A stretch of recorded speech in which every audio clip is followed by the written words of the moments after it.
BPSC शिक्षक भर्ती, चाहे वो प्राथमिक हो, माध्यमिक हो, उच्च माध्यमिक हो, सब में पेपर 1 कॉमन है और ये क्वालिफाई नेचर का है, मतलब इसका मार्क्स जुटना नहीं है। टोटल 100 क्वेश्चन पूछे जाएंगे, हिंदी में 75 नंबर के पूछे जाएंगे और इंग्लिश 25 नंबर के पूछे जाएंगे। बीपीएससी आयोग चेयरमैन साहब पहले ही चेताए थे कि हिंदी का जो लेवल है थोड़ा सा मॉडरेट से हार्ड होगा और इंग्लिश का थोड़ा इजी होगा, ठीक है, जो आम बोलचाल भाषा में होगा। ऐसे में अगर आप पेपर 1 में डिसक्वालीफाई हो जाए, पास नहीं हो पाए, तो क्या होगा? पेपर 2 तो वैसे ही आपका चेक नहीं होगा। क्या ऐसा होता है? बिल्कुल होता है। तमाम ऐसे बिहार के एग्जाम में है जहां पे पेपर 1 हिंदी में भी फेल होते हैं। जरा सोचिए कि अगर फेल नहीं होते तो फिर ये आयोग इतना टाइम बर्बाद क्यों करता? ये एक पेपर एक्स्ट्रा लेने की जरूरत क्या थी? थोड़ा सोचनीय समझने का विषय है, ठीक है। इसलिए इस पर ध्यान दे, कहां से क्या क्वेश्चन पूछा जाता है, इस चीज हम लोग देखेंगे। बीपीएससी अपने मेंस के एग्जाम में जो सिविल सर्विस का होता है उसमें क्वालिफाइड नेचर के तौर पे वो हिंदी 100 नंबर का पूछती है, जहां से कुछ सिलेक्टेड टॉपिक होते हैं, उसी टॉपिक को बार बार इधर उधर बहुत सारे एग्जाम में जो भी वो कंडक्ट कराती है पूछते रहती है, उससे संभावनाएं बनते हैं। तो वो कौन कौन से टॉपिक है जरा देख लेना जरूरी है। अशुद्ध वाक्य को शुद्ध करना होता है, मुहावरे से क्वेश्चन पूछे जाते हैं, पर्यायवाची से, संधि विच्छेद से, विलोम यानी उल्टा, समास से क्वेश्चन पूछे जाते हैं, संज्ञा, सर्वनाम, कारक, क्रिया विशेषण, तत्सम तद्भव, वचन यानी एक वचन बहुवचन वाला, उपसर्ग प्रत्यय कभी कभार, गधान से क्वेश्चन पूछे जाएंगे, ठीक है। इसमें इंग्लिश में पैराग्राफ कहते हैं, ये पैराग्राफ दे दिए जाते हैं और उसी में से आंसर आपको देखना होता है कि क्या आंसर ये है, तो काफी आसान होता है, उसको देख लेंगे, ठीक है। ये सब चीज सिलेक्टेड था और बहुत सारे लड़का हिंदी के नाम पर, चाहे कोचिंग ट्यूशन वाले ऐसे हैं जो हिंदी के नाम पर पढ़ाए जा रहे हैं, लेकिन उसका ताल्लुक बीपीएससी से नहीं है, और सब जगह से हो सकता है, लेकिन बीपीएससी जो सिलेक्टेड चीजें पूछती है वहीं पूछती आ रही है, वहीं पूछेगी। वो कौन कौन सा है? छंद है, अलंकार है, कवि लेखक है, रस है, अव्यय है और व्यक्तियां, विभक्तियां। इन सब टॉपिक पे फोकस नहीं करना है, क्योंकि बीपीएससी पूछते ही नहीं है। तो हम बार बार कहते हैं कि क्या क्वेश्चन नहीं पढ़ना है, ये ज्यादा जरूरी है, समझे। फालतू का क्वेश्चन देखना समय का निष्ठुर बर्बादी है, ध्यान रखेंगे। तो चलिए सबसे पहले देखेंगे समास। समास का सुफड़ा साफ करते हैं। समास का मतलब होता है संक्षिप्त। समास का मतलब क्या होता है? संक्षिप्त। तो समास ऐसे 6 प्रकार का, कौन कौन? तत्पुरुष, कर्मधार, द्विगु, द्वंद्व, बहुब्रीहि और अव्ययी भाव। 6 को देख लिए। तत्पुरुष क्या है भाई? तो पूर्व पद सहायक हो और बाद वाला पद मुख हो, जैसे राजा का पुत्र, ठीक है, राजपुत्र, रोगग्रस्त, रोग से ग्रस्त, घुड़सवार, घोड़ा पर सवार, ये तत्पुरुष का उदाहरण है। आगे बढ़ते हैं। कर्मधारय समास, जिसमें विशेषण और विशेष्य की बातें हो उसे कर्मधारय समास समझेंगे, जैसे महात्मा, महान है आत्मा, महात्मा। नीलकमल, नीला है कमल। सब कमल तो लाल होते हैं, गुलाबी होते हैं, लेकिन एक ऐसा कमल जो नीला भी है, विशेषता है, इसलिए कर्मधारय समास हुआ। पीतांबर, नीलकंठ, जो कि कहा जाता है कि यह कर्मधारय भी है और बहुव्रीहि भी है। तो दोनों ऑप्शन तो साथ में रहेगा नहीं, अगर रहेगा तो आपको कर्मधारय मानना है, ठीक है। ऐसा होता नहीं है। मतलब क्या? नीलकंठ अर्थात शंकर, तो बहुव्रीहि हो जाएगा। और नीलकंठ, नीला है कंठ जिसका, तो ये भी विशेषता की बातें कह रही है। सबका कंठ तो गुलाबी लाल होगा, चाहे भूरा करिया होगा, गोरा होगा, लेकिन एक ऐसा कंठ जो नीला होगा अर्थात कर्मधारय, ध्यान रखेंगे। उसके बाद द्विगु समास, इसमें संख्या की बात होगी, जैसे कैसे पकड़ेंगे इसको? पंचवटी, चौराहा, दोपहर, दुपट्टा, नवग्रह, ध्यान रखेंगे। उसके बाद आते हैं द्वंद्व समास। द्वंद्व माने दोनों पद समान होगा, पहला पद और दूसरा पद दोनों पद समान होगा, जैसे भाई बहन, ठीक है, तो भाई उतना ही उसका महत्व है जितना बहन का। माता पिता, माता के उतना ही महत्व है जितना पिता का। पाप पुण्य, धर्म अधर्म, ये सब क्या है? द्वंद्व समास। ध्यान रखेंगे। आगे बढ़ते हैं बहुब्रीहि। बहुब्रीहि समास कहता है कि दोनों पद के छोड़ के इस ससुरा तीसरा पद प्रधान होगा, वो बहुब्रीहि कहलाएगा। जैसे लंबोदर, लंबा है उदर जिसका, अर्थात गणेश जी। त्रिनेत्र, सबका नेत्र दूगो, इसका त्रिनेत्र मने ये शंकर जी, तीसरा त्रिनेत्र शंकर जी, तो ये तीसरा पद प्रधान हुआ, यानी बहुब्रीहि। चतुरानंद अर्थात ब्रह्मा जी, चतुरानंद ब्रह्मा जी को कहते हैं, तो ये भी बहुब्रीहि आ गया। अब लास्ट देखेंगे अव्ययी भाव। अव्ययी भाव समास, इसमें जो है पहला पद उपसर्ग होगा ही होगा। जैसे यथाशक्ति, शक्ति का अपना अर्थ है और यथा जुट गया शुरू में, तो यथाशक्ति, यथाशक्ति, ठीक, यथा जोड़ शक्ति। प्रतिदिन, यानी दिन अलगे था, प्रति पहले आके जुट गया तो प्रतिदिन, अव्ययी भाव समास। आमरण, पहले मरण था, आके जुट गया, यानी आमरण, यानी अव्ययी भाव समास। ध्यान रखेंगे। उसके बाद हम लोग सुफड़ा साफ करेंगे। कुछ चीजें हैं जिसको बीपीएससी 67वीं में 68वीं में ये पूछा गया था मुहावरा से। यही चीज हुआ मुहावरा, आप कॉपी में नोट डाउन कर लेंगे, यही चीज हुआ तो आएगा, दूसरा आएगा। तो देखिए कौन कौन पूछा हुआ था, इससे आइडिया भी लग जाएगा।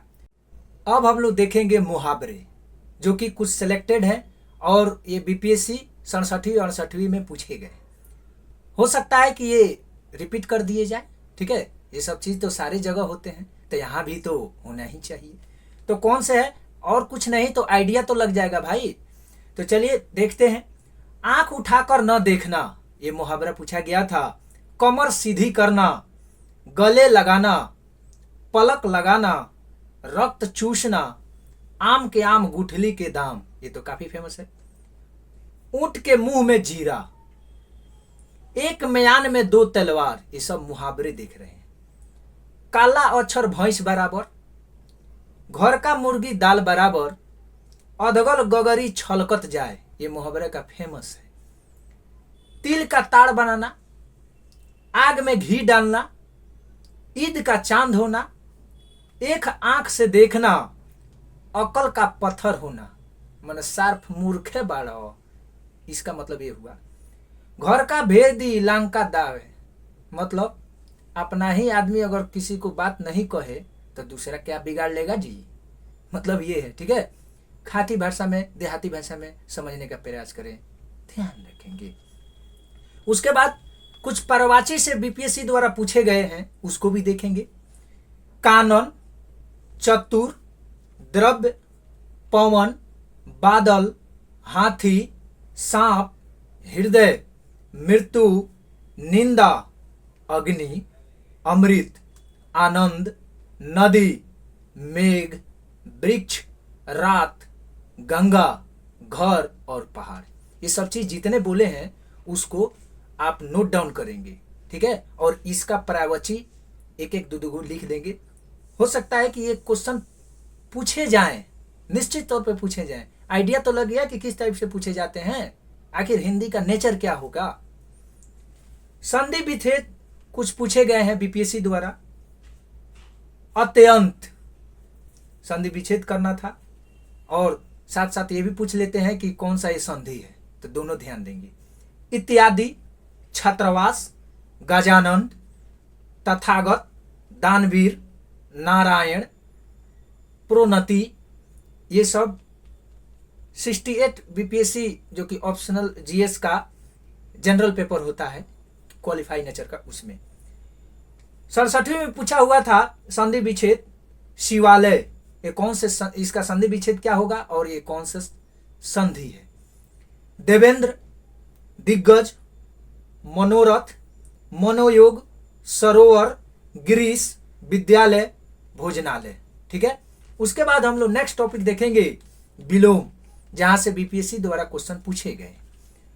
साजा, वीरान, पाक, गंदा, उपजाऊ, जन्म, उचित, आगमन, सफल, मेहनती, ये था 68वीं में पूछा गया था। 67वीं में क्या पूछा था भाई? आय, आलोक, नास्तिक, निराशा, आदान, आचार, अल्पायु, अग्रज और गगन। ठीक है, ये तो काफी जो टॉपिक ये बताए ये बीपीएससी द्वारा पूछे जाते हैं। ठीक है, चूंकि वहाँ लिखना होता है कि इसका क्या हुआ, संधि विच्छेद भी करना होता है। उसके बाद हम बताए थे कि इसमें कुछ टॉपिक बताए थे, इसको कम से कम देखना है। पहले फिर से हम देखेंगे थोड़ा सा इम्पोर्टेंट, संज्ञा टोटल 5 प्रकार के: जातिवाचक, व्यक्तिवाचक, समूहवाचक, द्रव्यवाचक, भाववाचक। जातिवाचक संज्ञा उसे कहते हैं जिसमें पूरी जाति का बोध हो, जैसे लड़का, लड़की, पहाड़, पर्वत। अब लड़का लड़की तो बहुत है ना जी, पहाड़ तो बहुत है, माउंट एवरेस्ट है, नंदा कंचनजंगा है, नंदा देवी है। ठीक है, तो ये सब चीजें हैं, ये जाति भर का बोध होता है। पुरुष, महिला, ये सब जाति भर। व्यक्तिवाचक वैसी संज्ञा जिसमें किसी खास व्यक्ति का बोध हो, उसे व्यक्तिवाचक संज्ञा कहते हैं। जैसे रमेश, रमेश तो नाम है। हिमालय, एक गो न हिमालय है। गंगा, एक गो न गंगा है, इसलिए। ठीक है, ये सब दिखे। समूहवाचक जिसमें समूह का बोध हो, नामों में है समूहवाचक, पूरे समूह का बोध हो, जैसे अंगूर का गुच्छा, सेना। ठीक है, ये सब चीज क्या है? अंगूर का सेना, ये टुकड़ियां, बहुत सारे माने एक जगह पर इकट्ठा हो रहे हैं, समूह का बोध हो, उसे समूहवाचक कहते हैं। द्रव्यवाचक, द्रव्यवाचक जिसको नापा या तौला जाए, जैसे आटा को नाप के तौल के बेचते हैं। आटा गिन के बेचा जाता है जी, कहीं सुने हैं कि आटा गिन के बेचा जाता हो? नहीं ना। तो आटा, चावल, आलू, टमाटर, भिंडी, जो भी है जिसको नापा तौला जाए, डीजल, पेट्रोल, इसको तो नापा जाता है। ये हो गया। भाववाचक संज्ञा, ऐसी संज्ञा जिसमें भाव की बात हो, भाव की बोध हो, उसे भाववाचक संज्ञा कहते हैं। जैसे सुंदरता, बचपन, बड़प्पन, लड़कपन, ये सब क्या है? भाव बन रहा है कि नहीं? बचपन, बचपना, ये सब चीजें भाववाचक है। तो हम लोग संज्ञा का भी सुपड़ा साफ कर दिए। कारक का थोड़ा ज्यादा महत्व होता है। समास बनाएंगे तो वहां कारक का बात होगी। तो कारक टोटल 8 प्रकार के होते हैं, जरा देख ले। कर्ता ने कर्म को करण से, माने से द्वारा, जैसे पेन से आप लिख रहे हैं तो उसमें पेन से माने जुड़ाव है। ठीक है, तो वो करण। संप्रदान को के लिए, आपादान कारक मतलब से, इसमें अलगाव, जैसे वृक्ष से पत्ता गिर रहा है, हिमालय से गंगा निकल रही है, माने अलगाव की बातें हो या जुदाई की बातें हो, तो उसे क्या कहेंगे? आपादान कारक। संबंध कारक, का, के, की, ना, रे, नी, रे, ये सब संबंध कारक है। अधिकरण कारक, मैं पे पर के बात हो, ऊपर, ये क्या है? अधिकरण कारक। लास्ट संबोधन कारक, हे हो, रे, अरे, हे राम, ओह, ये सब क्या है? संबोधन कारक है। तो हम लोग ये कारक देख रहे थे, ये भी इंपॉर्टेंट था। अब आते हैं तत्सम तद्भव, जिसमें संस्कृत शब्द लगा रहे, वो तत्सम है। इसमें तत्समय में स है ना, तो तत्सम। आ तद्भव जो हिंदी है बिगड़ा हुआ है, जैसे नेत्र तत्सम है, आंख तद्भव है। ठीक है, सृष्टि, ये सृष्टि कह दे तो इसमें देखिए कितना घुमा वाला बात है, तत्सम है। आ कह दे पूरा दुनिया, सृष्टि को दुनिया कहेंगे तो वो क्या है? ये तद्भव है।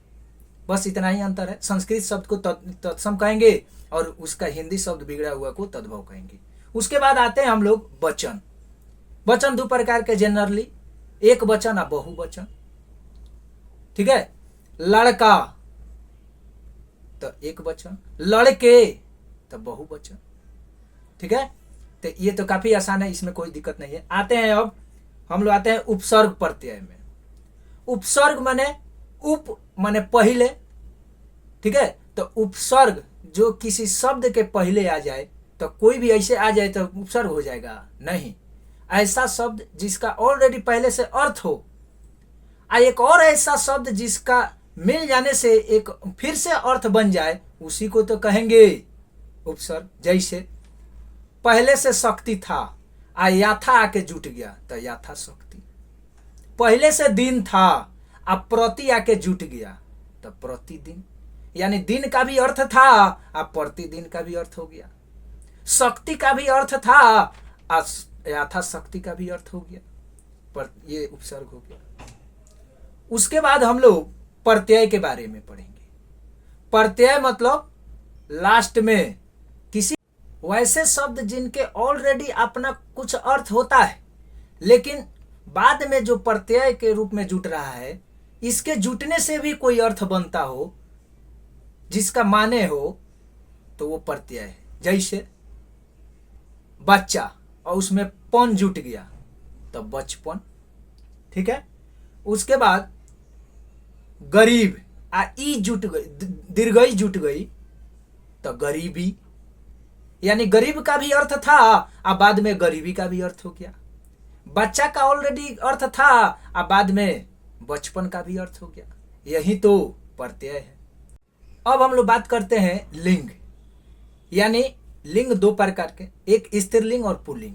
इसमें कुछ चीज ऐसे से जोड़ते हैं जिससे हमको कुछ एहसास हो जाता है। जैसे अच्छा अच्छी लगा के ये सब चीजें देखेंगे कि एक्चुअली में पता चल जाएगा कि स्त्रीलिंग है कि पुल्लिंग। एग्जाम्पल के लिए हम लोग देखते हैं कि दही खाटा है कि दही खट्टी है। दही खाटा है, यानी दही जब खाटा है तो पुल्लिंग हो जाएगा।